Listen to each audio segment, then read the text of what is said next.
자, 그러면은 우리 오늘 본문의 말씀을 통해서 함께 웃읍시다 라는 말씀의 제목으로 함께 은혜를 나누고자 합니다.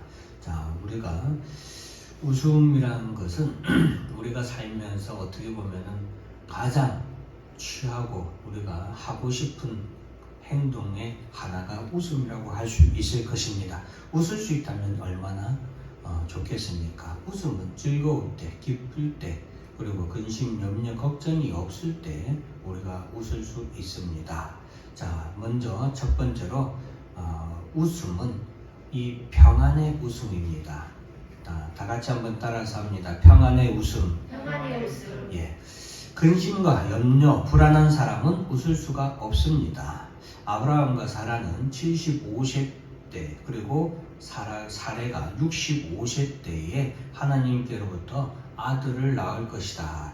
큰 민족을 이룰 것이다. 라는 약속의 말씀을 받았으며 그것을 믿고 그 당시에 그들의 고향 땅을 그리고 그 모든 소유를 다 버리고 하나님께서 자신들에게 지시하신 땅을 향해서 출발했습니다. 그런데 10년이 지나도록 아브람과 사라는 원래 이름은 아브람이고 사레이죠. 아브람과 사레는 잉태하지 못하게 됩니다. 10년의 세월 동안 그들도 열심히 노력했을 것입니다. 그러나 잉태하지 못할 때에 아브람과 사레는 자신들을 통하여 아들을 주신다는 것이 혹시 양자를 우리가 받아서 그 양자를 통하여서 후손을 있게 하시려나 착각을 하게 됩니다. 그래서 엘리에셀이라는 아이를 자신들의 후손으로 이을까 했지만 하나님께서 나타나셔서 그들에게 반드시 아들을 주시겠다 약속해 주심으로 인해서 아브람과 사레는 다시 믿음으로 나아가게 됩니다. 하지만 또다시 그들은 이스마엘이라는 아들을 낳게 되는데 이는 사라의 몸종이었던 하갈을 통하여서 아브라함이 낳은 아들의 이름입니다. 그들이 이렇게 하나님의 약속의 말씀을 오해하고 착각한 것은 그들이 하나님의 약속의 말씀을 들었지만 믿음으로 나아가지만 그것이 세월이 오래 지속되면서 결국 그들이 근심과 염려와 불안이 그들 마음 가운데서 싹 텄기 때문입니다. 물론 그들을 그렇다고 해서 그들의 믿음이 없었냐? 그렇지 않죠. 믿음으로 나아가긴 하지만 그들 마음 한편에는 또 근심과 염려와 불안이 이렇게 싹 튼 것입니다. 그럴 때마다 하나님은 나타나셔서 아브라함에게 반드시 아들을 줄 뿐 아니라 사라를 통하여서 그의 아브라함의 아내 사레를 통하여서 아들을 낳게 하실 것을 분명하게 말씀해 주십니다. 그리고서 아브라함의 나이 99세, 사라의 나이가 89세 때에 이르게 됩니다. 어느덧 24년의 세월이 지났죠.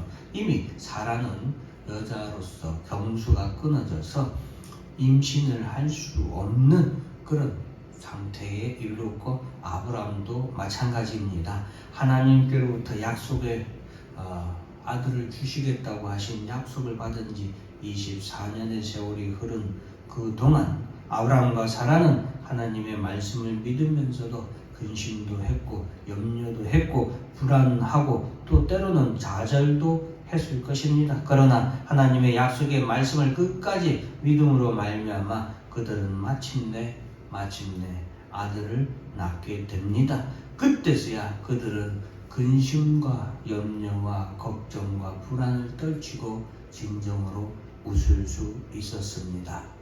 아까 시작할 때 근심하는 사람, 염려하는 사람, 불안한 사람이 웃을 수 없다라고 했죠. 아브라함과 사라는 하나님의 약속의 말씀대로 그들이 아들을 낳았을 때 그들은 진정으로 모든 근심과 염려와 불안을 떨치고 웃을 수 있었습니다. 그들이 아들의 이름을 이삭이라고 지은 것은 하나님의 약속의 말씀대로 자신들이 진정으로 웃을 수 있었던 것이 바로 하나님의 은혜로 말미암아 이루어진 것이기 때문에 하나님 자신들이 하나님께로부터 받은 아들의 이름을 이삭이라고 지었던 것입니다. 물론 하나님께서 이삭이라고 지으라고 하셨지만 그들은 하나님이 왜 이삭이라고 자신들에게 아들의 이름을 지으라고 한 것인지 그들은 마침내 깨달았을 것입니다. 하나님의 약속의 말씀을 믿는 자마다 모든 근심과 염려와 불안을 떨치고 마침내 하나님의 약속의 말씀이 이루어질 때에 그들은 진정으로 웃을 수 있기 때문입니다. 예수 그리스도를 믿는 자마다 참된 평안을 얻게 됩니다. 근심과 염려와 걱정과 불안의 반대는 평안일 것입니다. 아브라함과 사라는 이 모든 것을 다 태워버리고 없애버리고 평안의 웃음을 얻을 수 있었습니다.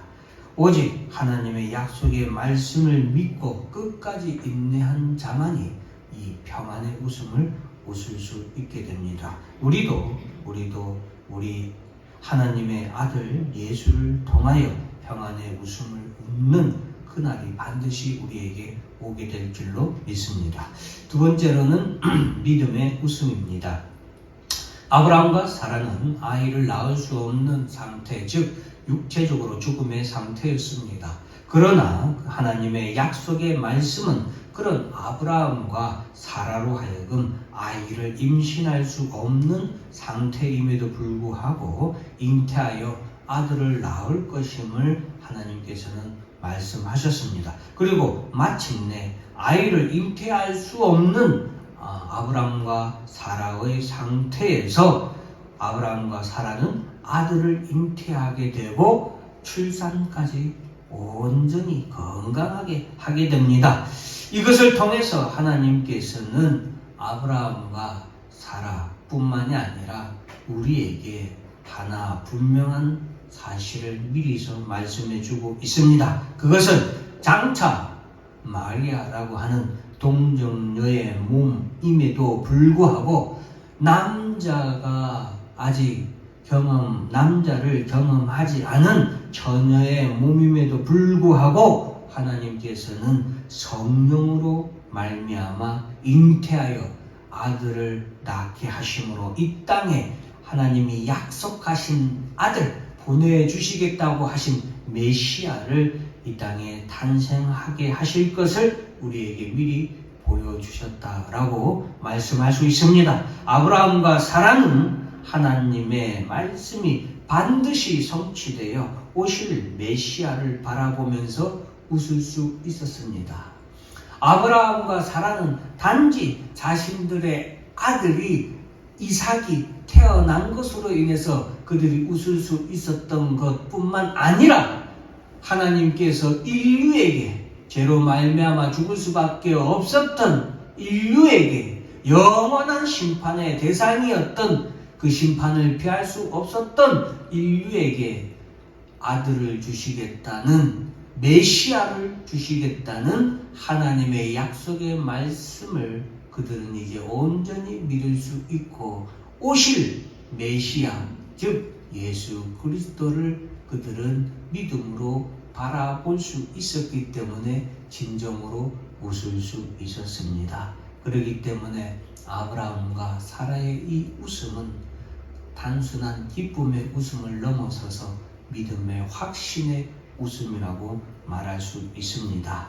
예수 그리스도께서 이 땅에 오실 줄로 믿는 자마다 주님이 이 땅에 다시 오실 때에 그 믿음의 성도들은 웃을 수 있을 것이라고 확신합니다. 세 번째는 따라서 합니다. 승리의 웃음. 승리의 웃음.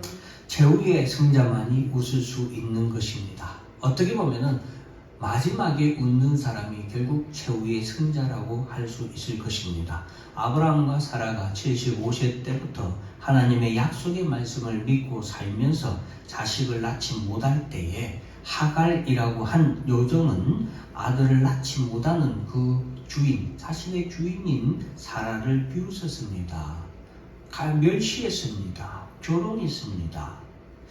이 사라의 몸종임에도 불구하고 하갈은 아들을 낳지 못하는 자신의 주인을 비웃었고 멸시하고 조롱했습니다. 어디 하갈만 그 당시에 하갈만 사라를 비웃었겠습니까? 아마도 주변에 있는 모든 사람들이 속으로 사라를 비웃고 조롱했을지 모릅니다. 아브라함이 99세 때 그리고 사라가 89세 때에 하나님께서 아브라함에게 찾아오셔서 원래 아브라함의 이름이 아브람이라는 단어인데 그 이름을 하나님께서는 아브라함이라고 해서 복수형으로 고치라고 말씀하십니다. 그리고 사레 그 이름도 복수형으로 사라라고 칭하시면서 그렇게 아브람의 이름을 단수에서 복수로 이름을 바꾸고 사레의 이름도 단수에서 복수로 이름을 바꾼 이유는 이제 아브라함과 사라가 둘이서 살다가 죽으면 단수로 끝나죠. 그러나 그 사이에서 아들이 태어나고 그 아들이 또 아들을 낳고 하면 아브라함과 사라는 열국의 아버지 그리고 큰 민족의 어머니로 이름을 바꾸게 될 것을 하나님께서 말씀해 주시는 겁니다. 그러니 복수용으로 고치신 거죠.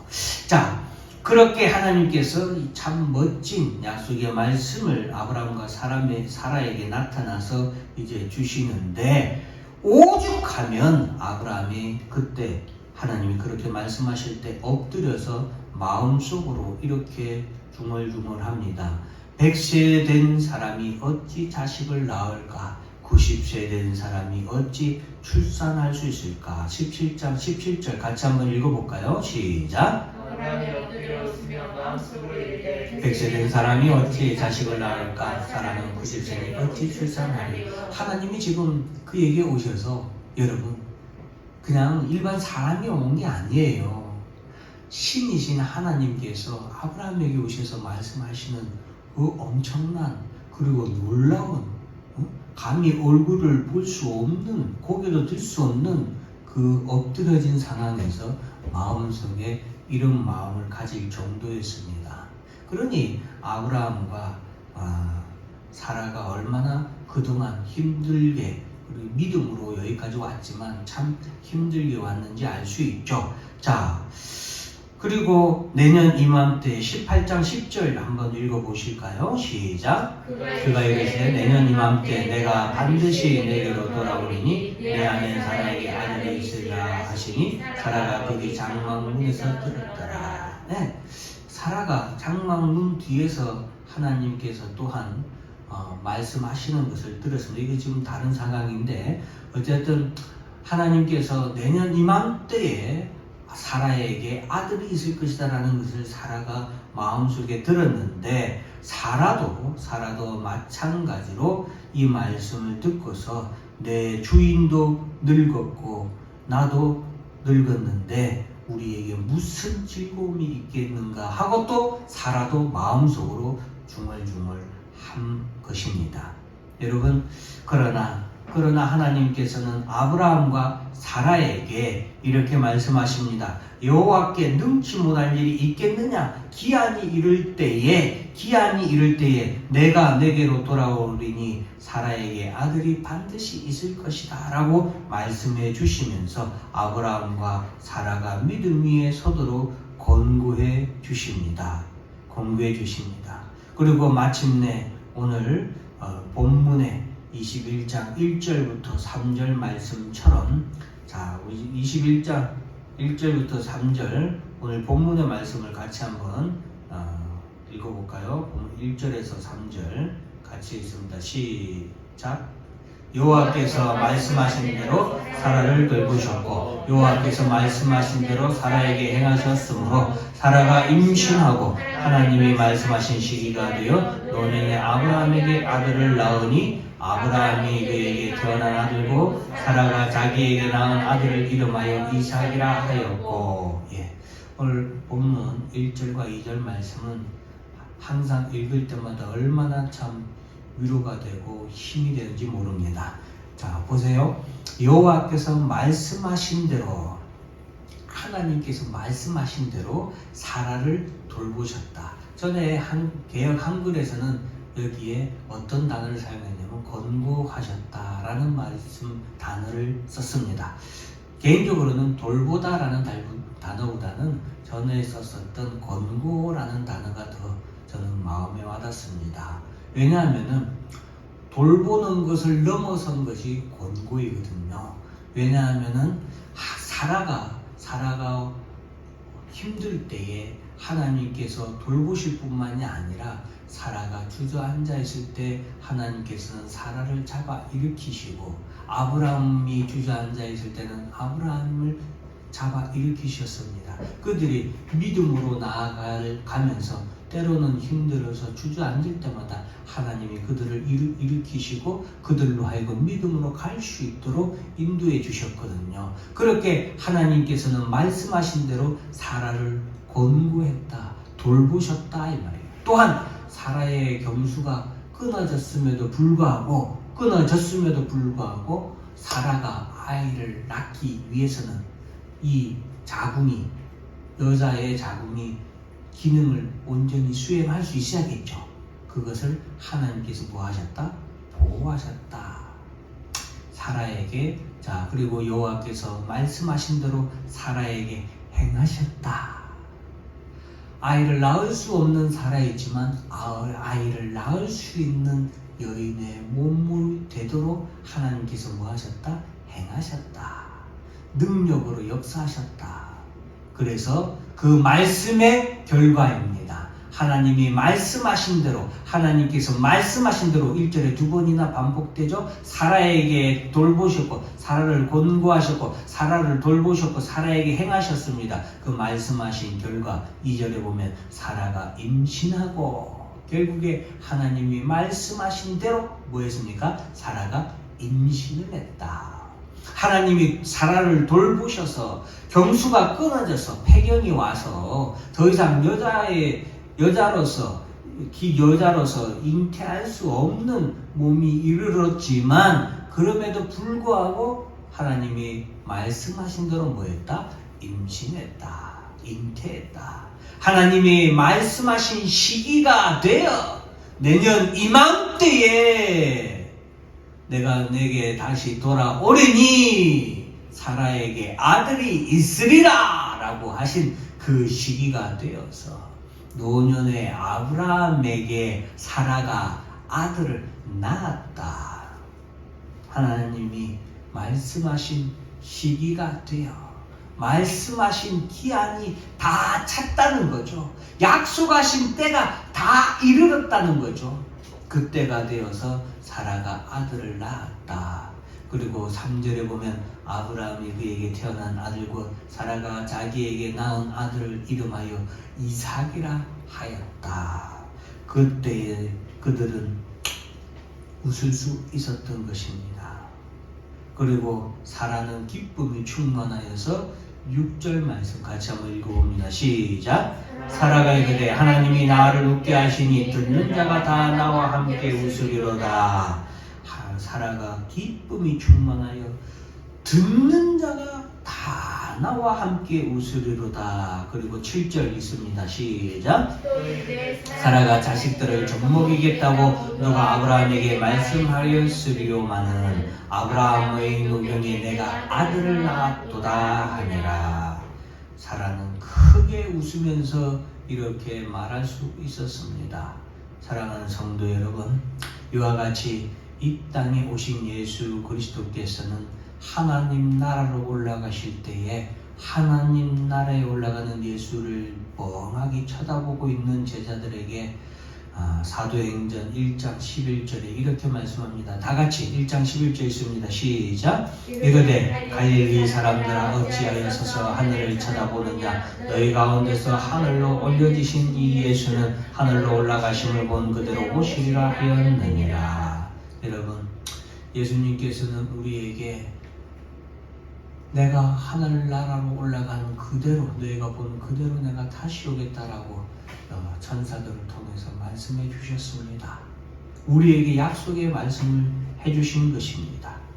즉 예수 즉 하나님의 아들입니다. 약속하신 아들이 예수입니다. 그 예수가 이 땅에 다시 오실 그때에 하나님이 말씀하신 그 약속, 그 기한이 다 이룰 때에 약속하신 말씀을 끝까지 믿고 기다린 모든 성도들은 오늘 본문에 사라와 같이 크게 웃을 수 있을 것입니다. 이 땅에 사는 동안 하갈과 같이 여러분 세상 사람들은 하나님의 약속을 믿고 기다리는 우리들을 때로는 조롱하고 때로는 비웃을 것입니다. 교회에 나가는 우리들을 세상은 특히나 요즘 어려운 시기에 코로나로 인하여서 더욱더 힘든 시기에 교회에 나가는 성도들이 얼마나 참 세상으로부터 비난을 받고 조롱을 받고 비웃음을 사고 교회가 얼마나 세상의 조롱거리가 됐습니까? 그러나 제후의 성자는 하갈이 아니었습니다. 비웃고 조롱하고 주인을 핍박했던 종 하갈이 아니었고 주인이었던 사라였습니다. 믿음으로 하나님의 약속의 말씀을 끝까지 믿고 그 모든 비난과 조롱과 비웃음을 인내하면서 하나님의 약속의 말씀을 끝까지 믿고 나아갔던 주인 사라가 바로 제후의 승자로 웃을 수 있었습니다. 제후의 승자는 여러분 사라였듯이 제후의 승자는 예수 재림의 때를 예수님이 다시 오시겠다고 하신 그 약속의 때를 믿음으로 끝까지 기다리는 저와 여러분이 될 것이고 저와 여러분은 모두 사라와 더불어서 제후의 승리의 웃음을 웃게 될 줄로 믿습니다. 22장 7절 계시록 한번 다 같이 읽습니다. 보라 내가 속히 오르니 이 두루마리의 예언을 지키는 자는 복이 있으리라 하더라. 22장 20절 말씀 다 같이 읽어볼까요? 시작. 이것들을 증언하신 이가 이르시되 내가 진실로 속히 오리라 하시거나 아멘 주 예수여 오시옵소서. 아멘 주 예수여 오시옵소서. 예수님이 내가 진실로 속히 오리라. 22장 7절에서도 보라 내가 속히 오리니 이 말씀을 지키는 자는 복이 있으리라. 하나님께서도 아브라함과 사라에게 내가 다시 오겠다라고 말씀하시면서 약속의 말씀을 주셨죠. 그때는 사라에게 아들이 있을 것이다. 사라가 너희에게 아들을 줄 것이다. 낳을 것이다. 여호와의 말씀에 능치 못할 일이 있느냐. 내가 다시 올 때에 사라가 아들을 낳을 것이다 라고 말씀하셨듯이 예수님도 내가 다시 올 때에 이 약속의 말씀을 지키는 자는 복이 있다. 능력의 말씀은 능치 못할 일이 없다. 하나님의 약속하신 말씀의 기한이 이를 때에 제후의 승자가 웃게 됩니다. 그것이 바로 내가 진실로 속히 오르라는 예수 그리스도의 말씀을 믿는 자마다 제후의 승자가 되었고 제후의 승자로서의 제후 승리의 웃음을 웃게 될 수 있을 것입니다. 다 같이 따라서 한번 하겠습니다. 아멘 주 예수여 오시옵소서. 아멘 주 예수여 오시옵소서. 이렇게 고백하는 저와 여러분에게 주님이 반드시 우리에게 평안의 웃음과 확신의 웃음과 그리고 제후 승리의 웃음 이삭이라는 아들을 통하여 주셨던 그 웃음을 오늘날 저와 여러분에게 주실 줄로 주 예수 그리스도의 이름으로 믿고 축원합니다. 다 같이 기도하겠습니다.